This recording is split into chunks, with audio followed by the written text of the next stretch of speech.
Cover करूंगा, क्योंकि मोदी जी ने एक विजन दिया है 2047, मतलब 2047 तक क्या होंगे हम लोग, डेवलप्ड कंट्री हो जाएंगे, मतलब विकास कर चुके होंगे पूर्ण रूप से।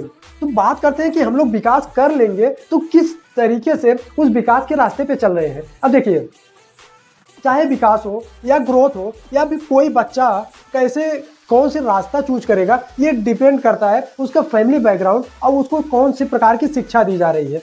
मैं इस पे एक एग्जांपल लेता हूँ, उसके बाद आगे बढ़ते हैं। देखिए, एग्जांपल लेता हूँ, एक अभिनव करके बालक है जो कि 10 साल की उम्र में कथावाचक बन जाता है, और यहाँ तक नहीं, इतना बड़ा कथावाचक होता है, उसको हमारे जो कैबिनेट मंत्री हैं वो उसको क्या करते हैं, नितिन गडकरी जी उसको देते हैं क्या, इनाम, मतलब पुरस्कार देते हैं। और दूसरी तरफ 14 वर्ष का बालक वैभव सूर्यवंशी जो क्रिकेट जगत में पूरी दुनिया को हिला के रख दिया है। अब देखिए, फर्क सिर्फ इतना है, दोनों के जो फैमिली थे उन्होंने एक अलग अलग सपना देखा, अलग अलग फील्ड में जाने के लिए डिसाइड किया।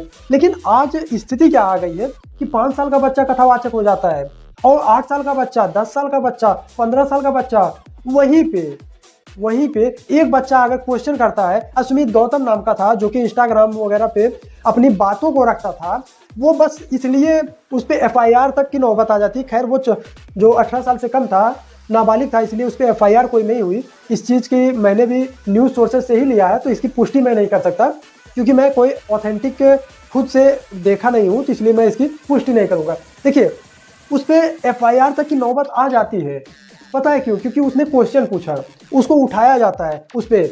अब उसने क्वेश्चन क्या पूछा था, उसकी गलती क्या थी, अब इस पे आते हैं। देखिए, उसकी गलती बस इतनी थी कि वो किसी भगवान के जो भगवान का फेस था उस पर एक इमोजी लगा दी थी, कौन से, डोरेमोन की।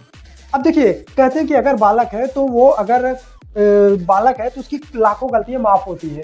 वो भी तो नाबालिग ही था, वो इतना भी ज्यादा समझदार नहीं था कि उस पे आपको एफआईआर तक कराने की नौबत आ जाती। अब दूसरे मुद्दे पे आते हैं कि एक क्रिकेटर है, बहुत फेमस हुए आजकल, और एक सांसद है उनकी वाइफ, इसलिए तो कुछ ज्यादा ही फेमस हुए, रिंकू सिंह। उन्होंने एक पोस्ट किया जिसमें प्रभु हनुमान जी एक गाड़ी चला रहे हैं, उसमें बाकी कई देवी देवता बैठे हुए हैं।